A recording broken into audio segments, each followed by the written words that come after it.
Hello everyone, কেমন আছো সবাই? অনেক দিন পর বাড়িতেই আছি। আজকে শরীরটা ভালো নেই, তাই আর পড়াতে যেতে পারিনি। তাই ভাবলাম বাড়িতে বসে বসে কী করব, একটু ঘরটাই গোছানো যাক।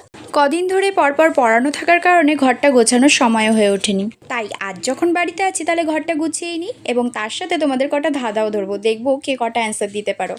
সোম থেকে শনি প্রত্যেক দিনই আমার 6 বেলা করে পড়ানো থাকে, তাই আর ঘরটা গোছানো হয় না। কিন্তু ঘর এমন থাকলে তার মনটাও ভালো লাগে না, তাই ভাবলাম এখনই ঘরটা গুছিয়ে নিই, সুযোগ হাতছাড়া করতে নেই। তাহলে চলো এবার ধাঁধা ধরা যাক। আমার ফার্স্ট ধাঁধা হলো, দিনে পড়ে রাতে ওড়ে নাকের ডগায় ঘুরে ফিরে, বলো তো কি? যারা যারা অ্যান্সার পারবে কমেন্ট সেকশনে অ্যান্সার দিতে কিন্তু ভুলো না, দেখি কার অ্যান্সারটা কতটা ইন্টারেস্টিং হয়।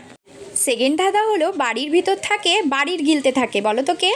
এবার আমার 3 নম্বর ধাঁধা, চোখ নেই তবু দেখে, মুখ নেই তবু বলে, বলো তো কি? এটা আমরা রোজ ইউজ করি। এমন কে কে আছো যাদের ঘর গোছালে মাইন্ড ফ্রেশ হয়ে যায়? আসলে ঘর গোছানো থাকলে কিন্তু ঘরের মধ্যে থেকেই আমরা অনেক পজিটিভ এনার্জি পাই।